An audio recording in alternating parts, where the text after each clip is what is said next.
जय राधा माधव कुंज बिहारी गोपी जन वल्लभ गिरिवरधारी। जय राधा माधव कुंज बिहारी गोपी जन वल्लभ गिरिवरधारी। यशोदानंदन ब्रज जन रंजन जमुना तीरवनचारी। यशोदानंदन ब्रज जन रंजन जमुना तीरवनचारी। जय राधा माधव कुंज बिहारी गोपी जन वल्लभ गिरिवरधारी। जय राधा माधव कुंज बिहारी गोपी जन वल्लभ गिरिवरधारी। यशोदानंदन ब्रज जन रंजन जमुना तीरवनचारी। यशोदानंदन ब्रज जन रंजन जमुना तीरवनचारी। जय राधा माधव कुंज बिहारी गोपी जन वल्लभ गिरिवरधारी। हरे कृष्णा कृष्णा कृष्णा हरे हरे, हरे राम राम राम हरे हरे। हरे कृष्णा कृष्णा कृष्णा हरे हरे, हरे राम राम हरे हरे। हरे कृष्णा कृष्णा कृष्णा हरे हरे, हरे राम राम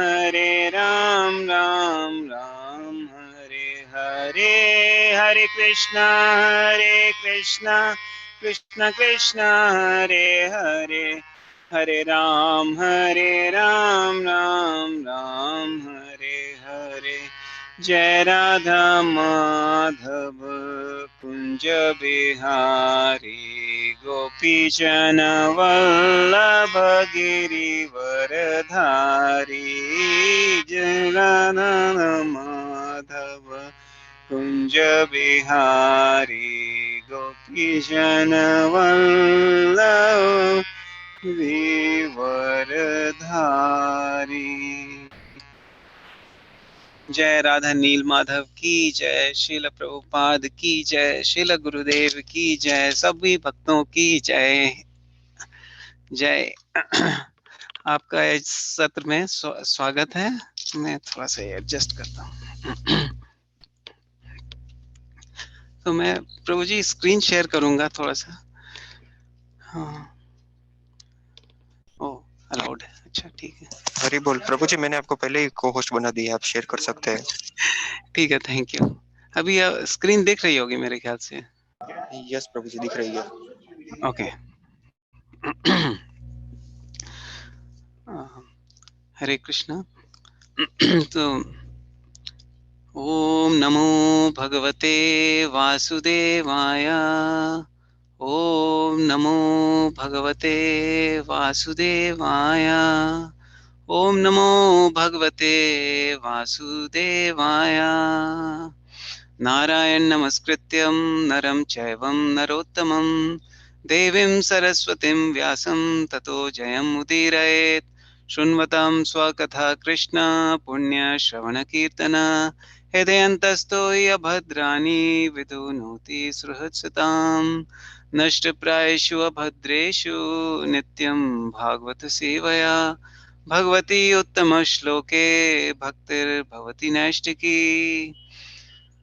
हरे कृष्णा कृष्णा कृष्णा हरे हरे, हरे राम राम राम हरे हरे।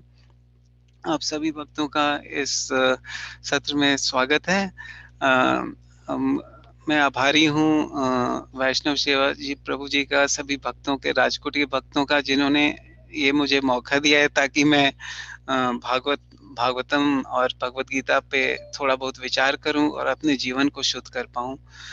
मैं कोशिश करूंगा कि महाराज के इस लेक्चर, भगवत सप्ताह लेक्चर, जो कि तीसरे दिन के दूसरे पार्ट का है, उसमें उन्होंने बताया है कि जो सजीव समाज के क्या लक्षण होते हैं, symptoms of A live society क्या होते हैं।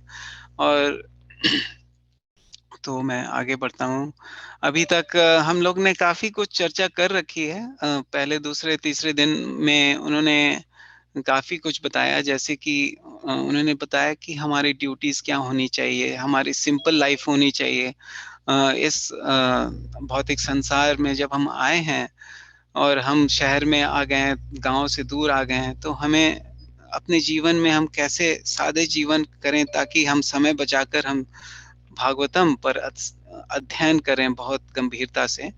और यही इस भौतिक जीवन में यही हमारी एक मेडिसिन है, जो हम सुनवन सुपठन विचारन परो, ये हम उसको करें हमेशा। और इससे हमारे सारे असंतोष का समाधान हो जाएगा, हमें अंदर से खुशी मिलेगी और हम सबको समान भाव से देखेंगे, सबसे मित्रता करेंगे। और यही हमारी धन है, वास्तविक धन है, जो कृष्ण का स्मरण। महाराज जी ने बहुत अच्छा एक कहानी बताया था कि जब एक व्यक्ति बहुत वृद्ध हो गया था, लेकिन वो सोनार था और उसके दिमाग में सोने की भाव हमेशा रहती थी। तो जब डॉक्टर ने बताया कि उसका उसकी बीमारी का टेम्परेचर जो है 107 है, तो उसने सोचा कि भाई ये तो सोना का भाव है। उसने कहा, अपने बच्चों को बुलाया और बोला कि 107 हो गया है, तुम लोग क्या कर रहे हो, सोना का भाव बेचो बेचो बेचो। और वो बोलते बोलते वो अपना शरीर छोड़ दिया। तो महाराज ये बोल रहे थे कि हमें कर्म तो करना चाहिए, जो करना व्यवसाय है वो करना चाहिए, लेकिन कृष्ण जो है, दिल जो है वो हमेशा भगवान की ओर होना चाहिए। तो ये कला है, हमें सीखनी है।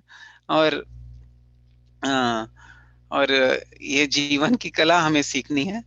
और ये ध्रुव महाराज के दृढ़ निश्चय से हम सीख सकते हैं कि उन्होंने किस तरह से किसी का बुरा नहीं चाहा। अपने सौताली माँ उनसे दुर्व्यवहार किया, लेकिन उन्होंने उनका बुरा नहीं माना और उन्होंने जो कहा उसकी आज्ञा का पालन किया और कृष्ण पर ध्यान केंद्रित किया। और भीष्म पितामह के भी जीवन से हम सीखे कि कैसे उनके जीवन बलिदान से भरा हुआ था और विपरीत परिस्थितियों में भी उन्होंने अपना कर्तव्य बखूबी निभाया। और अंत में उन्होंने भगवान का स्मरण करते हुए अपने शरीर को त्यागा। भक्त प्रहलाद के जीवन से भी हमने सीखा कि कितने वो निडर थे। और आज भी हम थोड़ी बहुत चर्चा करेंगे कि कितने वो सत्य समान रूप से सभी को देखते थे। हिरण्यकशिपु जैसे कि किसी को दुश्मन समझता था, विष्णु जी को दुश्मन समझता था, लेकिन भक्त प्रहलाद सबको समान भाव से देखते थे। और इसलिए उनमें वो किसी से दुश्मनी नहीं थी उनकी।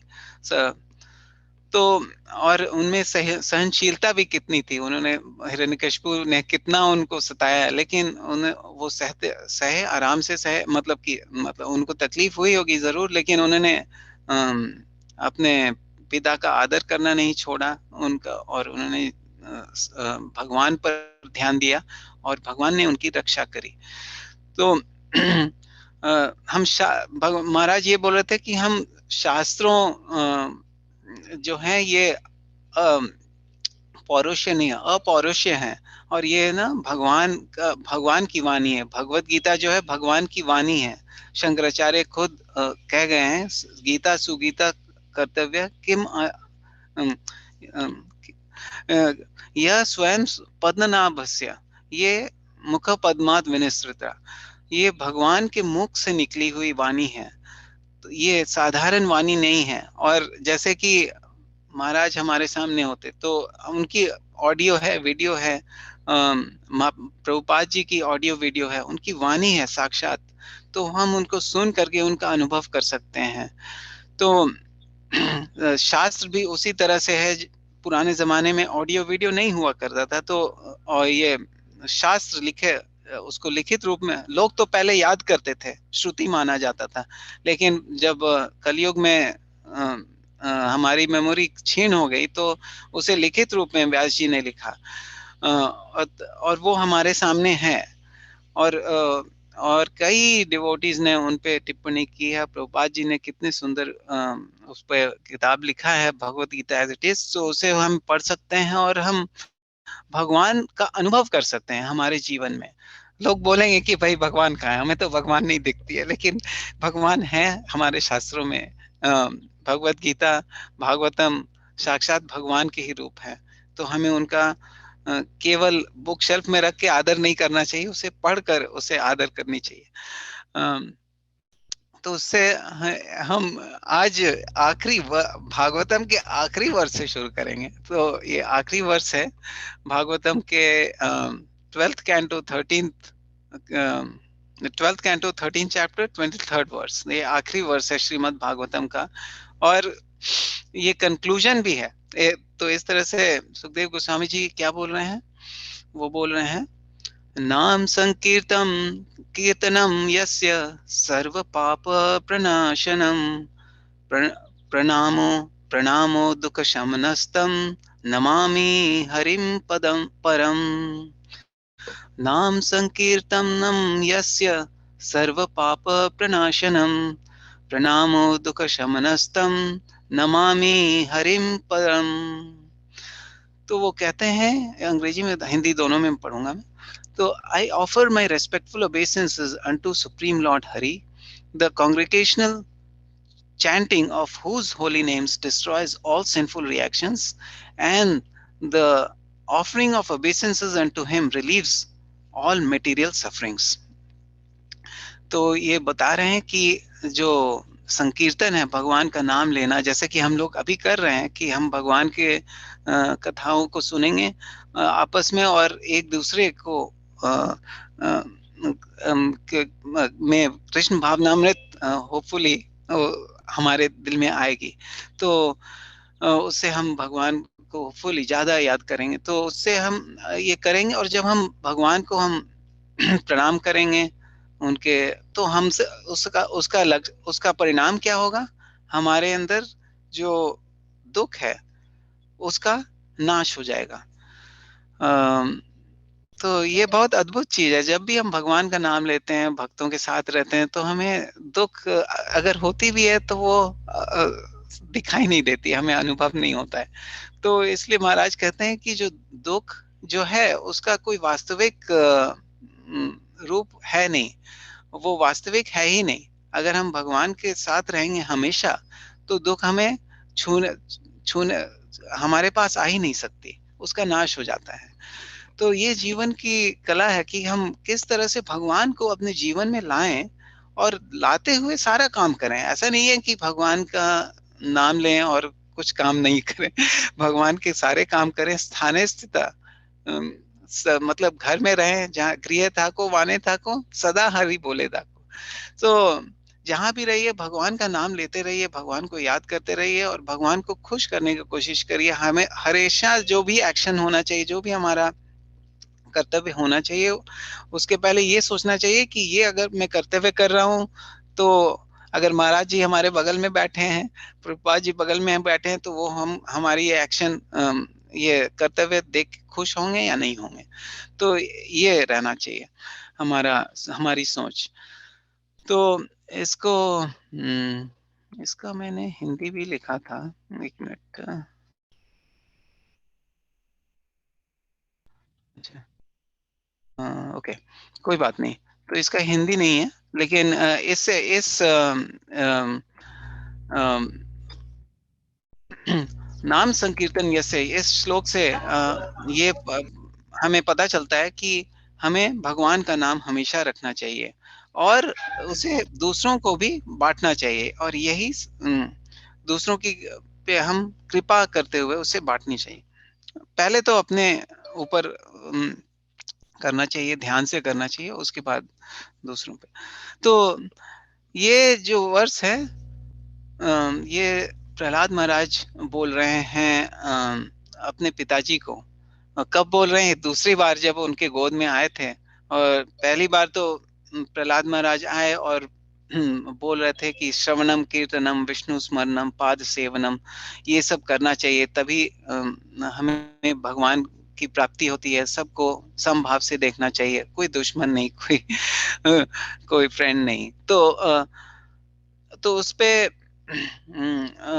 हिरण्यकशिपु को जी को लगा कि ये तो हमारे दुश्मन विष्णु जी के आराधना कर रहा है, इसका दिमाग ठीक नहीं है। तो इसे उन्होंने शन और अमर, जो शंकराचार्य उनके गुरु थे, उनको बुलाया और बोले कि भाई इसको देखो, इसको राजपाट के का कार्य करवा की सीख दीजिए आप।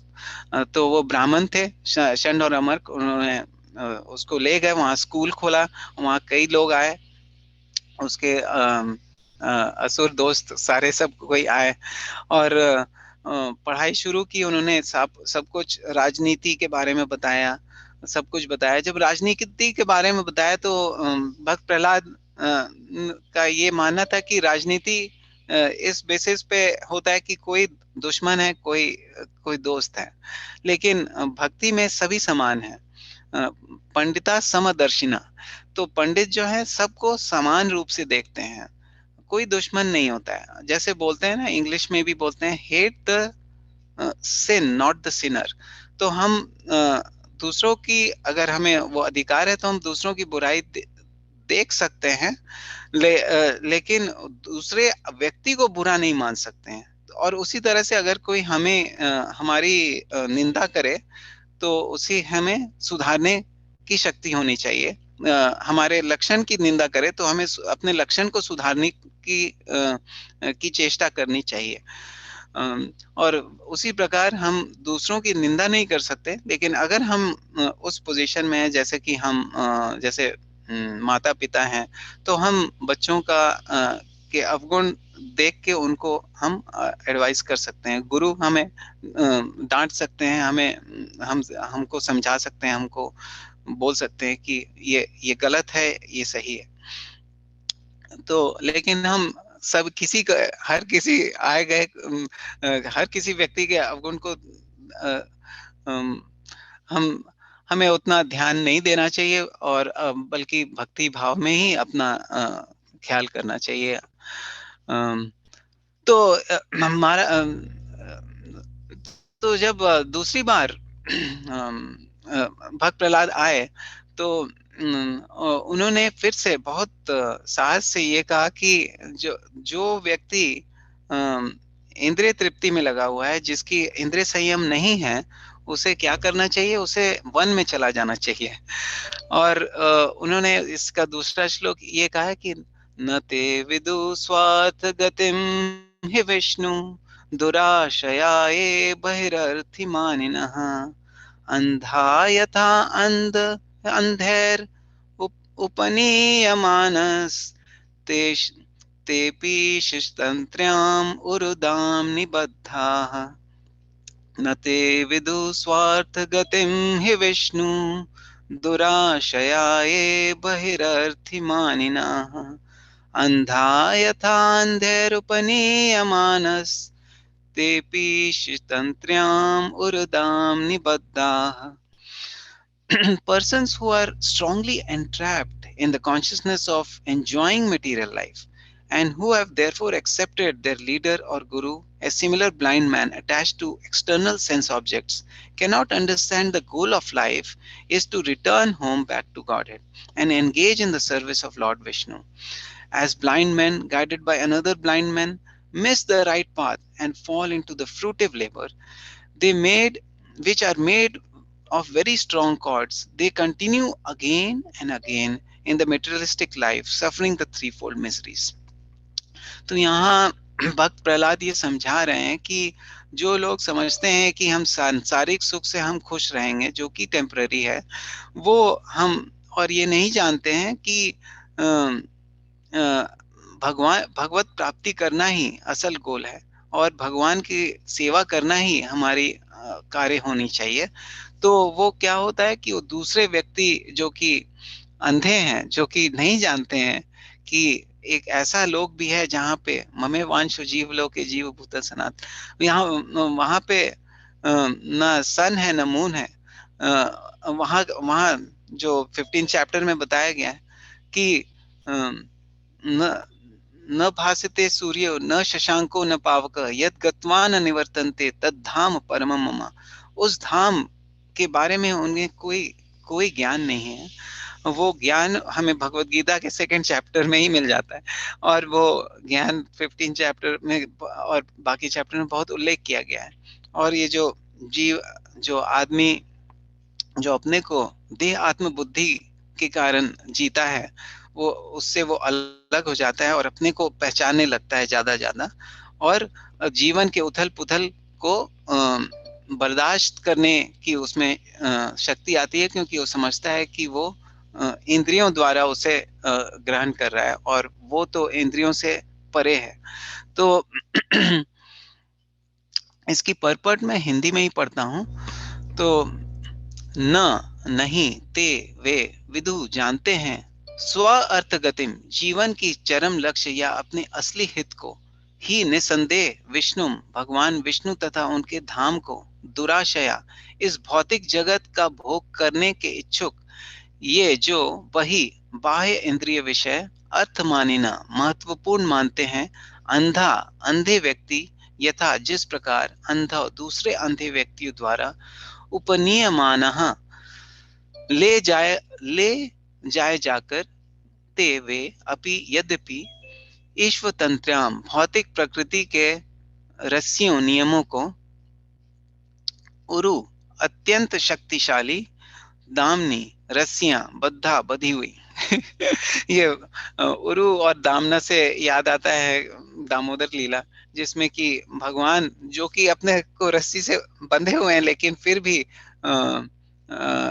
जो है वो जो दो पेड़ हुए थे, वो क्या बोलते हैं, उनको उन्होंने मुक्त किया। तो ऐसे सामान्य तरीके से देखा जाए कि जो व्यक्ति बंधा हुआ है वो दूसरों को क्या छुड़वाएगा, लेकिन ये कृष्ण भगवान कुछ भी कर सकते हैं।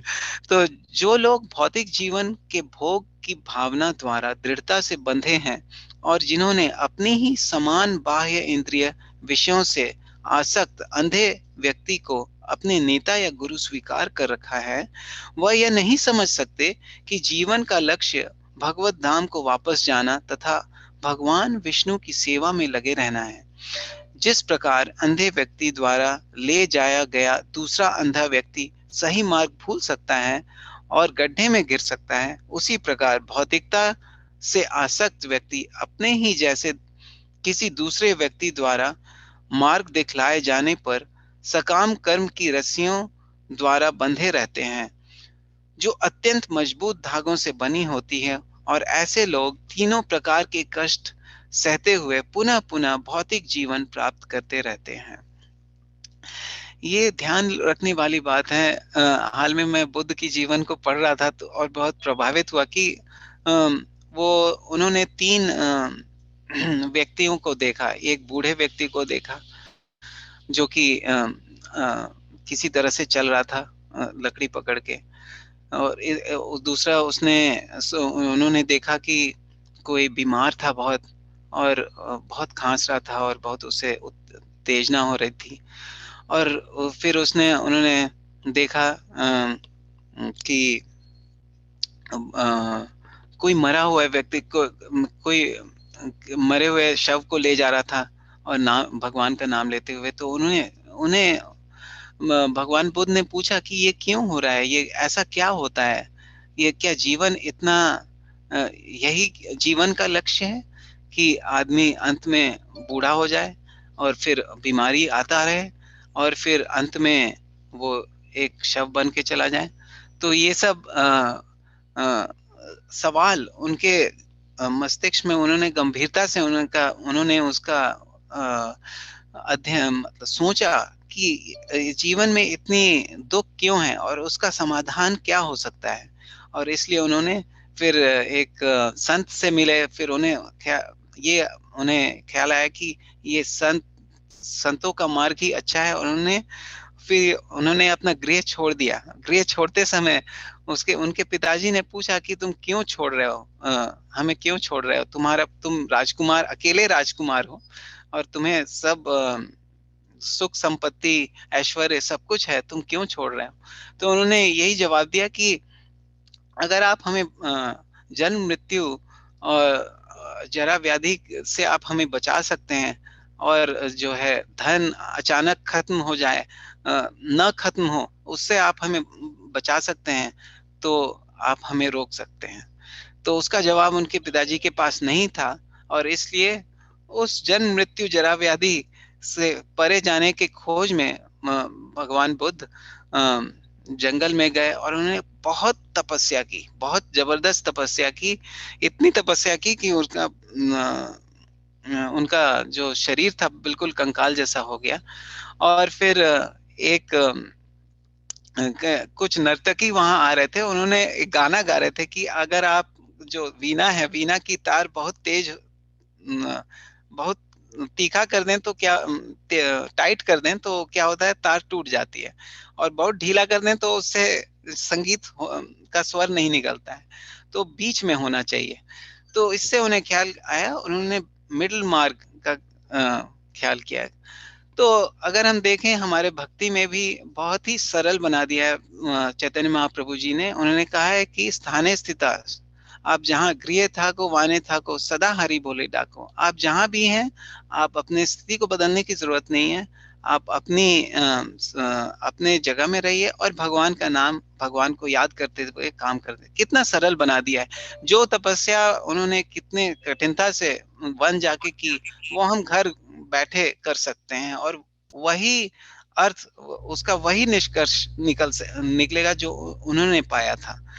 तो ये संत महात्माओं की ये असीम कृपा है, जो कि हम जैसे देहात्म बुद्धि से भरे और से, और हमारे इस परेशानियों उससे हम ग्रसित रहते हैं, उस उनको भी वो रास्ता दिखा रहे हैं कि किस तरह से आप अपने उत्तम गति को प्राप्त कर सकते हैं, और साथ ही साथ आपकी जो सांसारिक क्लेश हैं वो भी दूर हो जाएंगे, उसी उसी एज ए साइड इफेक्ट जो है, वो आपके सांसारिक क्लेश खत्म हो जाएगी और आपको उत्तम गति ही मिलेगी। तो इसकी तात्पर्य यहाँ पे उन्होंने ये कहा है कि चूंकि असुरों तथा भक्तों के विचार में अंतर होना ही चाहिए, अतएव जब हिरण्यकशिपु की आलोचना उसके पुत्र प्रहलाद महाराज द्वारा की जा रही थी, तो उसे इस पर आश्चर्य नहीं होना चाहिए था कि वे उसकी जीवन शैली से सहमत न थे। ये बड़ा इंटरेस्टिंग लगा, क्योंकि अक्सर हम दूसरे लोग से मिलते हैं और हमारे विचार मेल नहीं खाते। तो अगर मेल नहीं खाते, इस पर हमें आश्चर्य नहीं होना चाहिए, बल्कि उसका हम हमें उसे स्वीकार करना चाहिए, और हमें साथ साथ कैसे चलना है वो देखना चाहिए। तो भी हिरण्यकशिपु अत्यंत क्रुद्ध था, और अपने पुत्र को अध्यापक या गुरु का उपहास करने के लिए डांटना चाहता था, क्योंकि उसके अध्यापक महान आचार्य शुक्राचार्य के ब्राह्मण परिवार से उत्पन्न थे। तो यहाँ हिरण्यकशिपु ने जब शुक्राचार्य को दे दिया था, उनके भक्त प्रहलाद को शुक्राचार्य के पुत्र शंग और मर्क के संरक्षण में उन्हें विद्या देने का उन्हें कार्यभार सौंपा था। तो लेकिन भक्त प्रहलाद उनसे सब कुछ सुने तो और सीखे भी, लेकिन उन्होंने अपनी भक्ति नहीं छोड़ी।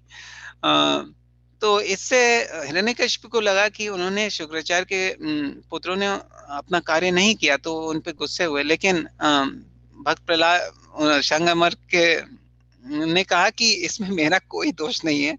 भक्त प्रहलाद अपने मन से ही, अपने अंदर ही उनमें भक्ति है, वो खुद, हमने कुछ सिखाया नहीं है। तो तो फिर ये उपदेश जो है भक्त प्रहलाद अपने पिता को दे रहे हैं। तो ये मैं शुरू करता हूँ। तो शुक्र शब्द का अर्थ है वीर्य और आचार्य गुरु का सूचक है। यदि काल में अनुशागत गुरुओं को मान्यता प्राप्त होती रही है, किंतु प्रहलाद महाराज ने ऐसे जन्मजात गुरु को या उसके उपदेश के ग्रहण करने से इनकार कर दिया था। वास्तविक गुरु श्रोत्रिय होता है, जो कि परंपरा से पूर्ण ज्ञान सुनता है या प्राप्त किए होता है। ये गुरु गुरु की परिभाषा है। अगर हमें गुरु का खोज करना है तो हमें परंपरा में खोजना चाहिए और उसमें भक्त के सारे लक्षण होने चाहिए, जैसा कि 12 चैप्टर में दिया है, जो कि हमारे प्रभुपाद जी और महाराज जी के जीवन में हम देखते हैं। अतएव प्रहलाद महाराज ने जन्मजात गुरु को मान्यता नहीं दी। ऐसे गुरु विष्णु के तनिक भी रुचि नहीं दिखाता। निसंदेह वे भौतिक सफलता के इच्छुक रहते हैं।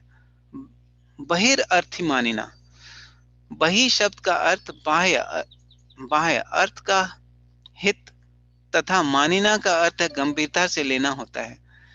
एक तरह से सभी लोग आध्यात्मिक जगत से अनजान हैं। भौतिकवादियों का ज्ञान इस भौतिक जगत के 400 करोड़ मील की सीमा तक संकुचित है, जो सृष्टि की अंधकार में अंश है। वे यह नहीं जानते कि इस भौतिक जगत के परे आध्यात्मिक जगत भी है। जब तक कोई भगवान का भक्त नहीं होता, वह आध्यात्मिक जगत के अस्तित्व को नहीं समझ सकता। ऐसे गुरु जो इस भौतिक जगत में ही रुचि रखते हैं, अंधे कहे गए हैं। ऐसे अंधे उस अनेक अंधे अनुयायियों को मार्गदर्शन कर सकते हैं जिन्हें भौतिक दशाओं का सही ज्ञान नहीं है, किंतु ऐसे लोग प्रहलाद महाराज जैसे भक्तों द्वारा स्वीकार नहीं किए जाते। ऐसे अंधे गुरु बाह्य भौतिक जगत में रुचि रखने के कारण सदैव प्रकृति के मजबूत रस्सियों द्वारा बंधे रहते हैं। तो प्रकृति की मजबूत रस्सी जो है उस व्यक्ति को पकड़ लेती है जो कि मैं और मेरा में मानता है, और जो नहीं समझता कि ईशावास्य इदम सर्वम, जो कि सब कुछ भगवान ईश्वर का है, मेरा कुछ नहीं है। अगर जैसे ही वो मेरा और की भावना आती है, ये जो भौतिक के जो 3 गुण हैं उसे मजबूती से पकड़ लेते हैं, जकड़ लेते हैं, और उसे जो है सात्विक, राजसिक और तामसिक गुण उसमें आ जाते हैं।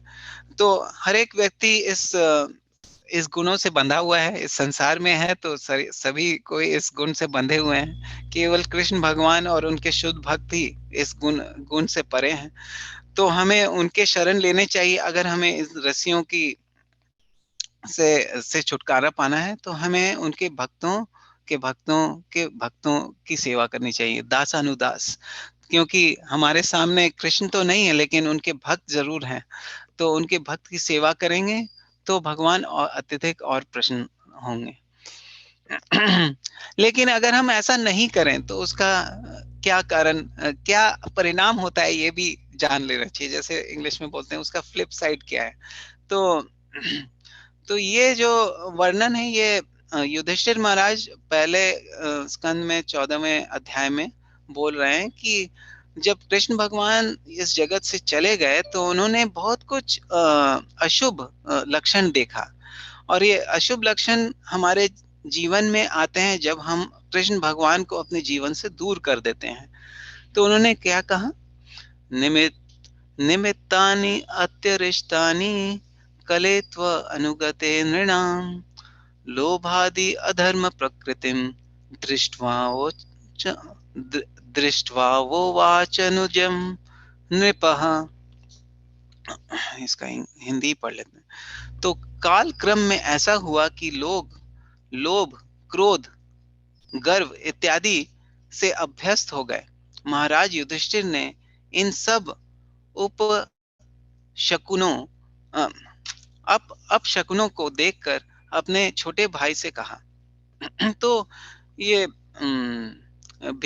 भीम को ये बता रहे हैं, अर्जुन गए हुए थे द्वारका कृष्ण को छोड़ने, और आए नहीं बहुत दिनों से। तो उन्हें चिंता हो रही थी कि क्यों नहीं आए, और उन्होंने बहुत से अपशकुन देखे, और जो कि पहले लोग नहीं करते थे। पहले लोग ज्यादा लोभ, क्रोध और गर्व नहीं करते थे, और भगवान सादा जीवन व्यतीत करते थे, सभी का आदर करते थे और विनम्रता पूर्वक रहते थे। लेकिन ये जो लोभ, क्रोध और गर्व, जैसे कि इसका इंग्लिश में अगर ट्रांसफर करें तो ग्रीड, एंगर और प्राइड, तो अगर इसके फर्स्ट इनिशियल्स को देखें तो GAP, तो ये जो GAP गैप, ये गैप हो जाता है हमारे और भगवान के बीच में। तो ग्रीड, एंगर और प्राइड जो है, ये हमारे और भगवान के बीच में खाई के रूप में है। और अगर हम इससे दूर रहेंगे तो विनम्र रहेंगे, ज्यादा लोभ नहीं करेंगे, और और ज्यादा आसक्ति नहीं करेंगे, तो उससे लोभ, गुस्सा भी नहीं आएगा, तो हम अ, हम खुश रहेंगे और कलयुग के दुर्गुण से दूर रहेंगे। तो इसका तात्पर्य यह है कि जब समाज में लोभ, क्रोध, अधर्म तथा दंभ जैसे अमानवीय लक्षणों का प्राधान्य हो उठा, तो महाराज युधिष्ठिर जैसे धर्मात्मा राजा अत्यंत शुद्ध हो उठे। इस कथन से ऐसा प्रतीत होता है कि पतित समाज के ये सारे लक्षण उस काल के लोगों को अज्ञात थे, जो कि कलयुग के आगमन इस के साथ इनका अनुभव किया जाना उनके लिए आश्चर्यजनक था। तो आज का जो विषय था कि इस जो जो what our life symptoms of a society, जो हम सजीव समाज के क्या लक्षण है, ये उसका विपरीत लक्षण है। जो सजीव समाज नहीं है, जिसमें लोग ज्यादा लोभ करते हैं, जो कि हम देखते हैं, जो क्रोध बहुत जल्दी आ जाता है, और गर्व से मिथ्या गर्व से आदमी फूला रहता है। तो इसका महाराज जी ये कहते हैं कि हमें समझना चाहिए कि सभी चीज का जो स्रोत है वो भगवान है भाई। वो बोलते हैं कि फैक्ट्री का ओनर एक होता है और सभी कर्मचारी उसके अंदर रहते हैं। तो उसी तरह से भगवान खुद ही कहते हैं 10.8 बी कि अहम सर्वस्य प्रभवो मत्तः सर्वं प्रवर्तते इति मत्वा भजन्ते मां बुधा भाव समन्वितः। और जो बुद्धिमान लोग हैं वो समझते हैं कि सब कुछ भगवान का ही है, और उन पे कृतज्ञ रहते हैं, उन पे, और इसलिए उनकी सेवा में लगे रहते हैं, उनके भक्तों की सेवा में लगे रहते हैं। और भगवान खुद ही कहते हैं कि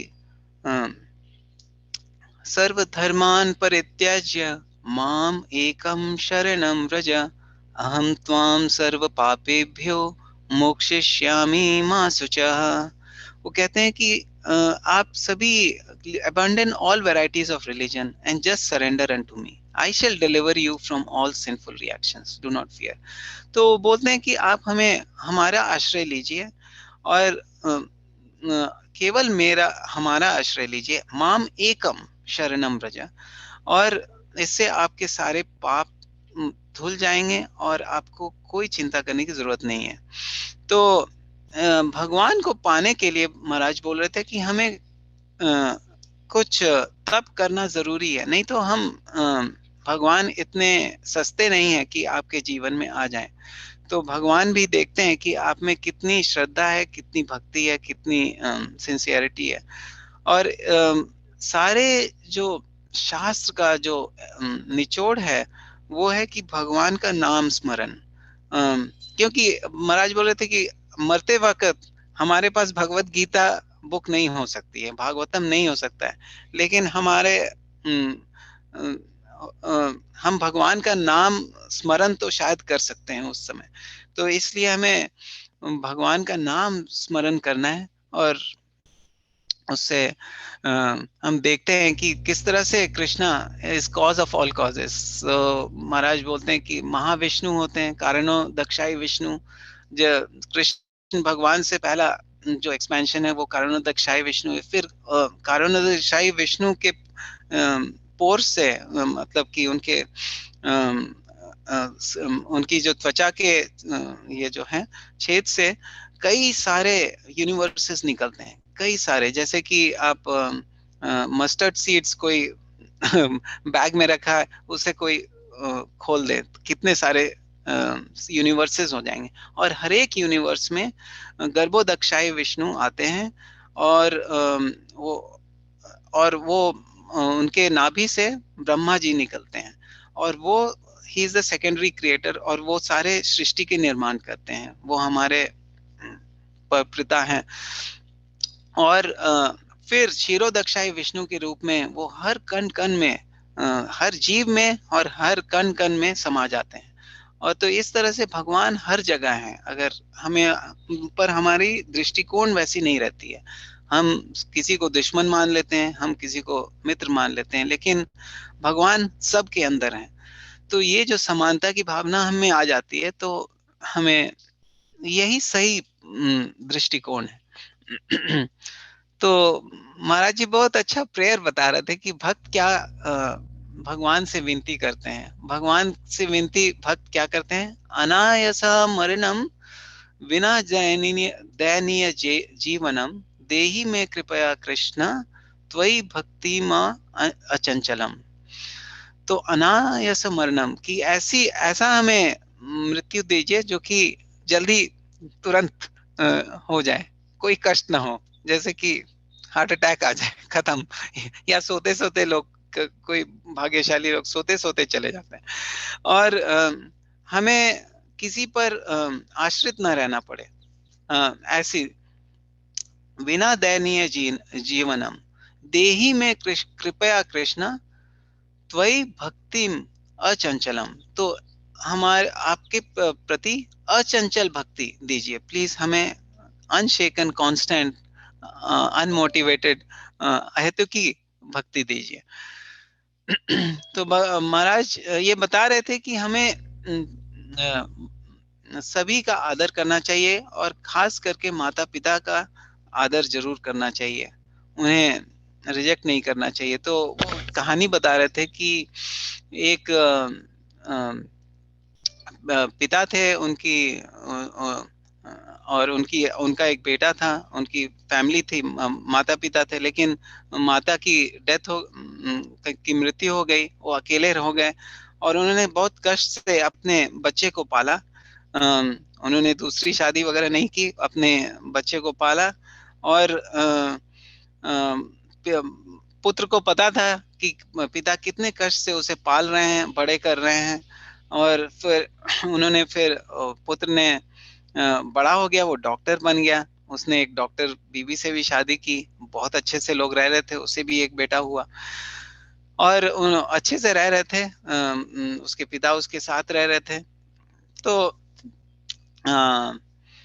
इस बीच क्या हुआ कि उसके पिता बूढ़े थे, तो बूढ़े में क्या होता है कि खांसी आती है, महाराज बोलते हैं। तो बुढ़ापे में जो है खाना कम कर देना चाहिए, उससे क्या होता है, कफ कम होता है। तो खांसी आ रही थी उनके पिता को, तो डिस्टर्ब होता था लोग को।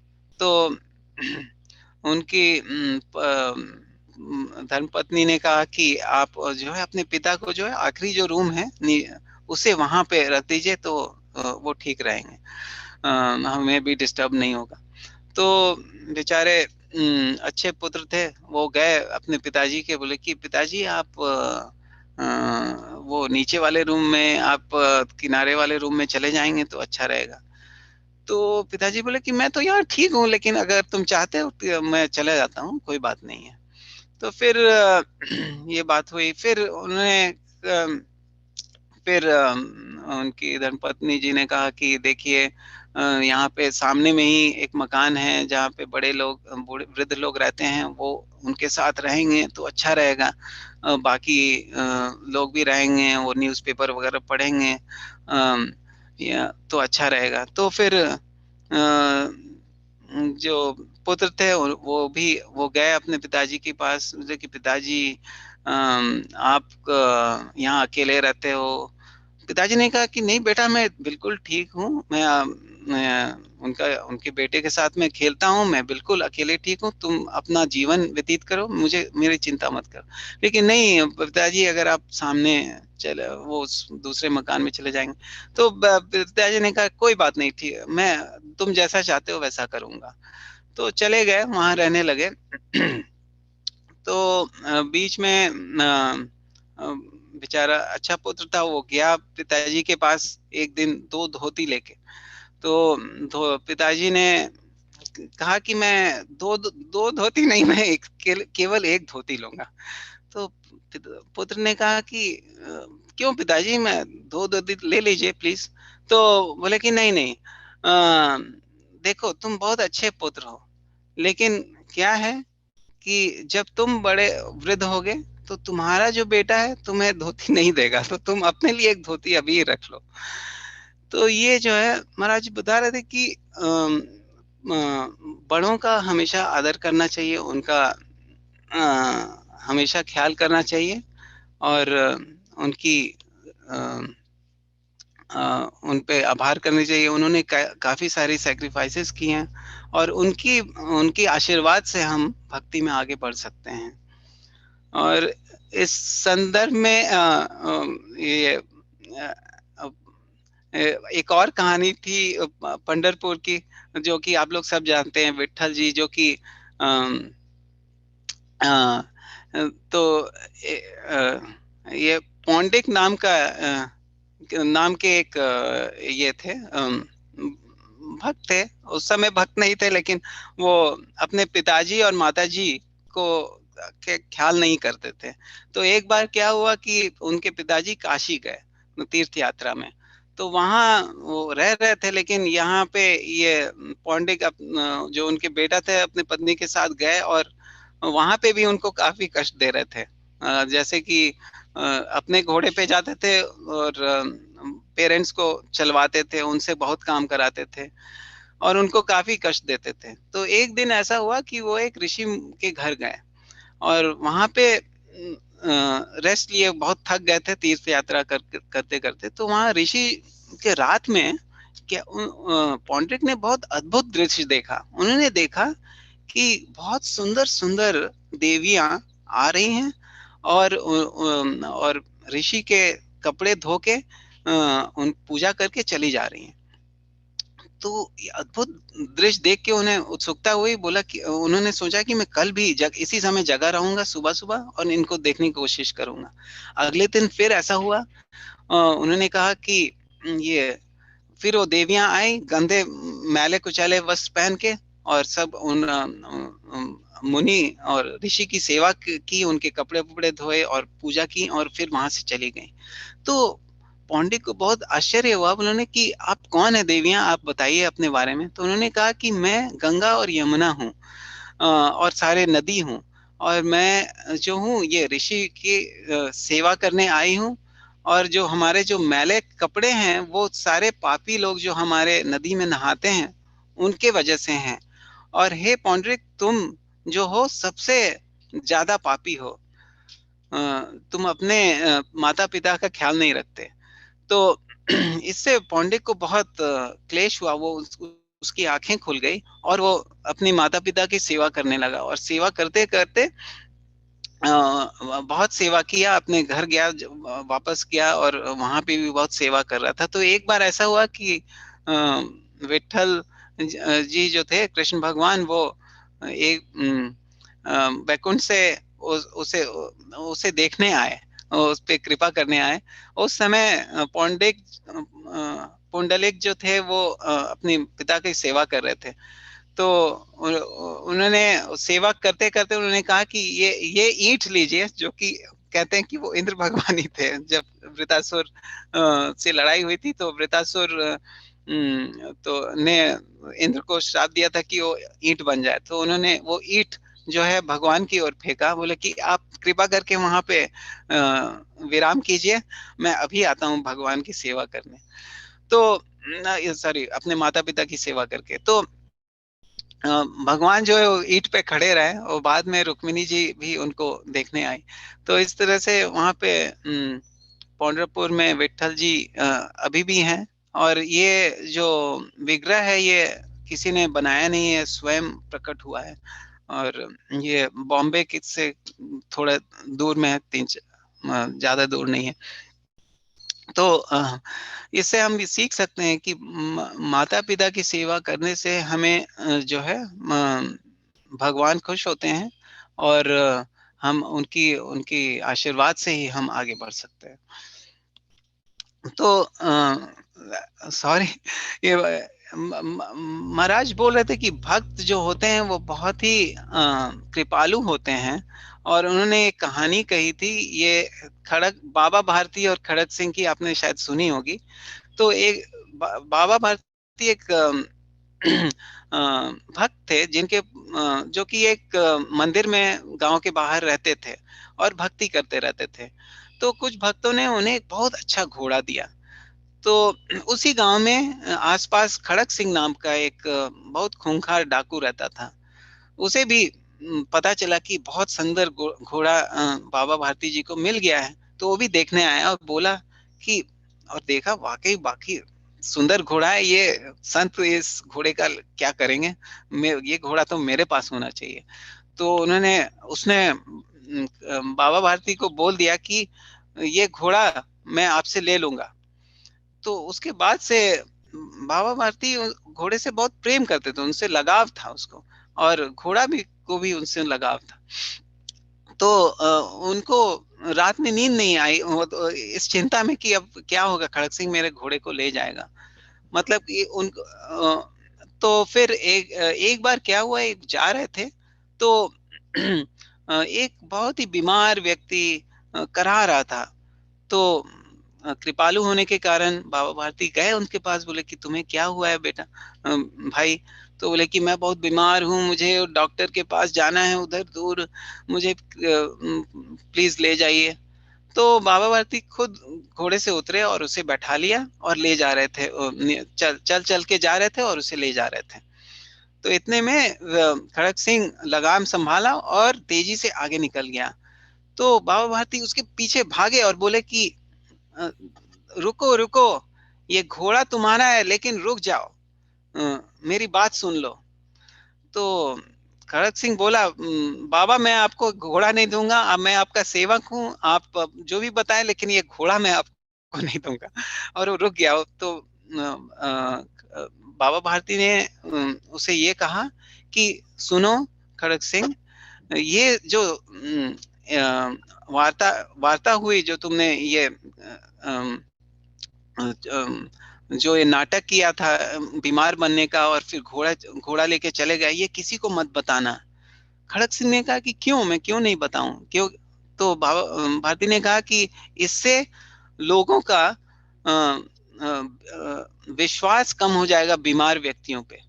तो और वो उन बीमार व्यक्ति को मदद करना नहीं चाहेंगे, इसलिए तुम उनके विश्वास को कमजोर मत करना, ये बात को किसी को मत बनाना। तो ये सुन के जो है खड़क सिंह का दिल पिघल गया। और वो रात में बहुत सोचा और फिर रात में ही चुपचाप वो घोड़े को वापस रख गया। तो ये जो है महाराज बोल रहे थे कि ये है हमारी फाइन सेंटिमेंट हमारे अंदर आती है जब हम भक्ति करते हैं, हम दूसरों पर कृपालु रहते हैं। और इसी कृपालु दृष्टि से हमें क्या करना चाहिए, हमें मंगल आरती करनी चाहिए सुबह सुबह उठ के। और यही सजीव समाज के लक्षण है कि हमें अपने अर्च विग्रह की पूजा करनी चाहिए। महाराज जी ने कितना अच्छा कहानी बताया था कि द्वारका टेम्पल जो है हमारी, उसमें पुजारी कैसे मिली। शायद उन्होंने कहा कि एक बच्चा आ गया अचानक और घर छोड़ के और बोला कि मैं पूजा करूंगा। तो महाराज जी ने कहा कि तुम अपने पेरेंट्स को पहले कॉल करो और बताओ। लेकिन वो नहीं बता रहा था, लेकिन नहीं मैं पूजा ही करूंगा, उनको बताओगे तो हमें ले जाएंगे, हमको पूजा नहीं करने देंगे। लेकिन महाराज जी ने उसे फोन करवाया। तो उसके पेरेंट्स आए और और फिर दोनों पेरेंट्स बच्चे उन लोग गए, बात किए और फिर बच्चा को ये निर्णय हुआ कि बच्चा थोड़े दिन यहाँ रहेगा। इस तरह से महाराज ने भी उनके पेरेंट्स को बोला कि मुझे आपको बच्चा चाहिए, आप ले जाइए, मुझे कोई उससे लगाव नहीं है, ये हमारे लिए एक तरह से बर्डन है, मुझे उसके उसका ख्याल रखना पड़ेगा। तो जब पेरेंट्स ने देखा कि महाराज जी को कोई स्वार्थ नहीं है, तो उन्हें भी बहुत ही संतोष हो गया और बच्चा रहा। और तो इस तरह से जो है आरती, मंगल आरती करनी चाहिए हमें, अर्च विग्रह की पूजा करनी चाहिए, क्योंकि वो भगवान का दिव्य रूप है जो कि हमें दिखता है। जिस तरह से पोस्ट बॉक्स होता है, मेल बॉक्स, वहां आप चिट्ठी डालते हैं तो वो चिट्ठी चली जाती है जहां आपको ले जाना है, आपको वहां जाने की जरूरत नहीं है। तो उसी तरह से भगवान के दर्शन हमें शायद नहीं होंगे, लेकिन हमें अर्च विग्रह के दर्शन है जो कि भगवान का ही दर्शन रूप है। और प्रसादम, अर्च विग्रह की सेवा करेंगे तो प्रसादम करेंगे, है ना। पत्रम पुष्पम फलम तोयम यो में भक्त्या प्रयच्छति तदहम भक्ति उपाहृतम अश्नामि प्रयतात्मना। तो हम भक्ति से अगर हम भगवान की सेवा करेंगे, उनको प्रसाद खिलाएंगे, पत्रम पुष्पम देंगे, तो और उनके प्रसाद का वितरण करेंगे, तो जो भक्ति लोगों के दिल में जागेगी और उनके जो संसार का जो कष्ट है वो धीरे धीरे कम होने लगेगा।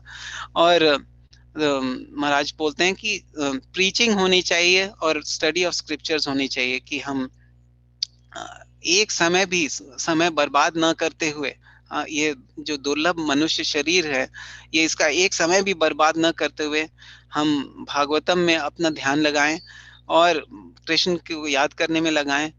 और मंदिर का जो निर्माण है, हमें उसके लिए भीख मांगने की जरूरत नहीं है। हम जो है कृष्ण जो है क्या है, हम सर्व से वो राजा हैं, तो हम इतने अमीर राजा के बेटे होने के कारण हमें किसी से भीख मांगने की जरूरत नहीं है, वो खुद ही अरेंज कर देंगे। हमें केवल अपनी भक्ति पर ध्यान देना है, भागवतम पे देना है। महाराज बोलते थे कि भागवतम पढ़ते पढ़ते मंदिर बन जाएगी। तो ये हमारा उल्लेख है। और महाराज ये बहुत यूथ्स को ये उन्होंने उत्साह दी कि आप कदा भी किससे मिसगाइड मत होइए दूसरे लोग से। इस फ्रस्ट्रेट इससे आदमी को असंतोष हो जाता है, उससे असंतोष नहीं होना चाहिए। और अपना जो सही अर्थ है, वही जो भक्त प्रहलाद जैसा बताते हैं कि हमारा जो सही अर्थ है विष्णु की सेवा, वो हमें करनी चाहिए। हमारे अंदर एज ए युवा हमारे अंदर बहुत क्रिया शक्ति है, तो सारी क्रिया शक्ति बुक डिस्ट्रीब्यूशन, प्रसादम डिस्ट्रीब्यूशन में लगाना चाहिए। और इस तरह से हमारी सारी बाकी इच्छाएं, भौतिक इच्छाएं भी पूरी पूरी हो जाएंगी। और जो हमारे जो विश्वास है भगवान के प्रति, वो दृढ़ हो जाएगा, और उससे हमारा जो स्वास्थ्य भी है बहुत खिल के आ जाएगा। हमेशा महाराज बोलते हैं कि हमारा जो तरबूज जैसा खिला हुआ फेस होना चाहिए, मुस्कुराता हुआ। और हमारे अंदर बहुत सारी एंजाइटीज होती हैं। आपको आश्चर्य होगा कि यूएस में 10 में से 9 लोग एंटी डिप्रेसेंट पिल्स खाते हैं। तो ये जो है भगवान की भक्ति से अलग होने के कारण हमें नॉन रेगुलेटेड लाइफ हमारा होने के कारण होता है, महाराज बोलते हैं। तो अगर हम रेगुलेटेड रहेंगे तो हम खुश रहेंगे अभी, और वृद्ध जब होंगे तब भी हमारा स्वास्थ्य ठीक रहेगा। तो इसलिए हमें रेगुलेटेड होके भक्ति करनी चाहिए, और उससे आदमी इस जीवन में सुखी रहेगा, कम कष्ट होंगे, और हमें पराम पराम गति प्राप्त होगी।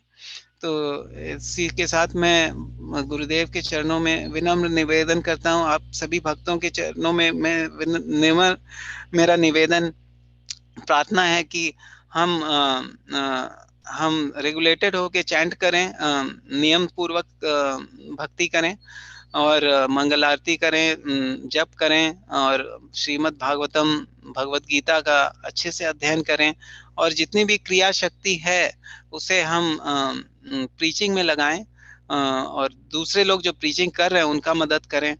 और हमारे अंदर जो गैप है, ग्रीड, एंगर एंड प्राइड, उसे दूर रखते हुए अपने स्वार्थ, जो असल स्वार्थ है विष्णु भक्ति, दूसरों सेवकों की भक्ति उसमें लगाएं, और जो है नाम संकीर्तन में रहकर खुश रहें, स्वस्थ रहें। इसी के साथ हरे कृष्णा कृष्णा कृष्णा हरे हरे, हरे राम राम राम हरे हरे। जय श्रील प्रभुपाद की जय, गुरुदेव की जय। हरे कृष्णा। तो सबसे पहले हम परम पूज्य महाविष्णु गोस्वामी महाराज की दिव्य समाधि के दर्शन करते हैं, और सभी से मेरा अनुरोध है कि अगर किसी का कोई प्रश्न है या कमेंट है तो आप कर सकते हैं। We will wait for more 2 minutes. प्रभु जी हरि हरि बोल, हरे कृष्णा, दंडवत प्रणाम प्रभु जी। दंडवत प्रणाम प्रभु जी, हरि बोल, हरि हरि बोल। प्रभु जी बहुत ही आनंद आया प्रभु जी, बहुत। और इसमें चूंकि आपने ये जो लेक्चर है इसमें अपनी वाणी को तो कुछ दिया नहीं है, आपने महाराज के वाणी को ट्रांसफर किया है। तो चूंकि आपने महाराज के वाणी को ट्रांसफर किया है तो इस पे कोई प्रश्न उठता ही नहीं है, कोई भी प्रश्न नहीं है।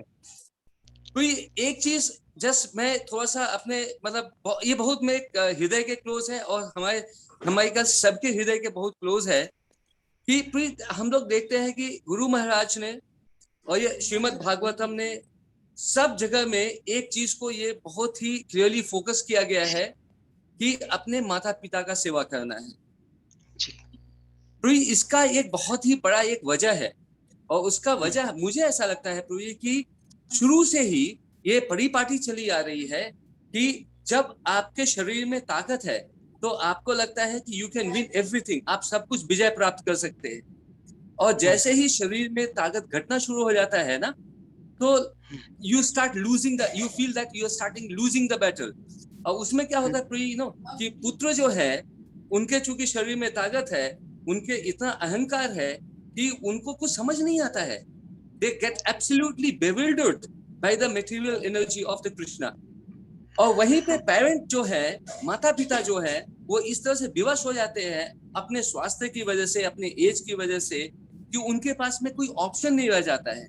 और इसकी वजह से ये शुरू से ही चला रहा है कि पुत्र जो है अपने माता पिता का ध्यान नहीं देते हैं, इग्नोर करते हैं।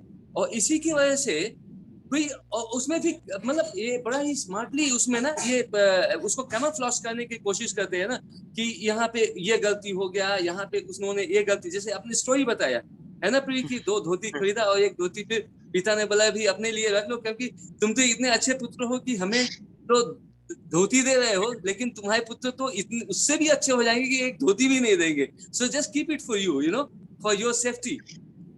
तो this is really so touching story and so reality कि in general प्रोजी शुरू से और अभी तक ये चलते आ रहा है कि nobody is willing to take care of their parents in general। और इसी की वजह से महाराज भी बोलते हैं कि don't put any condition to respect your parents and to do service to your parents, because इनको आप सर्विस कर रहे हैं, इनको रिस्पेक्ट दे रहे हैं, you are serving Krishna, you are serving guru Maharaj. So no conditions should be attached, and probably it's a big lesson for all of us कि हम लोगों को भी अपने माता पिता की सेवा करने के लिए, पेरेंट्स की सेवा कर, या फिर किसी भी जो गरीब है या फिर जो जिनको मतलब जो मजबूर है, प्रॉब्ली काम नहीं कर सकते हैं, उनकी सेवा करने के लिए कोई कंडीशन नहीं अटैच करने का। Thank you very much to again rekindle this particular thing. आपने फिर से महाराज की इस बातों को हम लोग के हृदय में हैमर किया, इसके लिए आपका बहुत बहुत आभारी हूँ प्रभु जी, बहुत बहुत धन्यवाद। थैंक यू वेरी मच प्रभु जी। हरे कृष्णा, दंडवत प्रणाम। आशीर्वाद दीजिए कि हम उसको अपने जीवन में उतार पाए। जी प्रभु, हम लोग सब एक दूसरे को प्रे करते हैं महाराज से कि महाराज हम लोग को आशीर्वाद दे, ताकि हम लोग सच में अपने जिंदगी में इसको ढाल सके कि हम लोग जो है इस चीज को अपने हृदय में लेके कंडीशन नहीं लगाएं कि हमें अपने माता पिता की सेवा करनी है, हम इसमें कोई कंडीशन नहीं लगाएं। Thank you very much Prabhu, thanks. Hari बोल, हरे कृष्ण, हरे कृष्ण।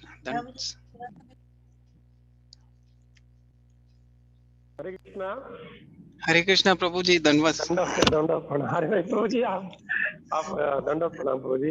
बहुत सुंदर, वो आपका गैप याद रह गया GAP, हाँ, ग्रीड, एंगर और पी का क्या बोले आप प्राइड, यस यस, ये बहुत। और आपने सुंदर बताया कि महाराज बताते हैं कि आप एक शब्द बार बार दोहराए रहते हैं, मेरे को अच्छा लगा। महाराज बोलते हैं, महाराज बोल रहे हैं, वही इम्पोर्टेंट है, क्योंकि हमको रिपीटेशन करना है खाली। हमारे पास हमारा खुद का क्या है ही नहीं कुछ, तो वो ये जो सब गुरु परंपरा से आया है वही रिपीट करना है। और वो बहुत सुंदर आपने गैप के बारे में बताया कि 3 चीज हमारे जीवन में देते हैं, हाँ, गैप बढ़ा देते हैं। तो बहुत सुंदर, बहुत सिंपल, बहुत सरल, कोई शब्दों की अतिशयोक्ति नहीं है, लेकिन अच्छा विषय को अच्छी तरह आपने प्रस्तुत किया। बहुत बहुत धन्यवाद प्रभु जी। भगवान की कृपा से हम सब लोग मिलते रहेंगे। ओके, थैंक यू प्रभु जी, थैंक यू। हरे कृष्ण। आशीर्वाद दीजिए प्रभु। हरि बोल। हम अपने बोलना आसान है, करना मुश्किल है, इसलिए नहीं, सब लोग आप देखिए, आप आपके सभी क्षेत्र में आप अपना काम धंधा भी करके भक्ति में जुड़े हुए, मंगलाती कर रहे हैं, प्रचार कार्य कर रहे हैं, तो क्या आसान बात नहीं है प्रभु इस कलयुग में। और अमेरिका जैसे शहर इसमें बैठे हैं राज्य में, आप इतना प्रयास कर रहे हैं, बहुत अच्छी बात है वो जी, बहुत सुंदर। तो भगवान कृपा से Bhavik, are you there? Yes Bhavik, you can close now. Okay. Hare Krishna. तो अब हम ये लेक्चर की पूर्णाहुति की तरफ आगे बढ़ते हैं। तो मैं इस्कॉन मंदिर राजकोट के प्रमुख श्री वैष्णव सेवा प्रभु जी की तरफ से मनोहर कृष्ण प्रभु जी का खूब खूब धन्यवाद करना चाहता हूं, जिन्होंने इतना सुंदर लेक्चर दिया। प्रभु जी से फिर से नेक्स्ट सेशन में वापस मुलाकात होगी, तब तक के लिए सबको हरे कृष्णा।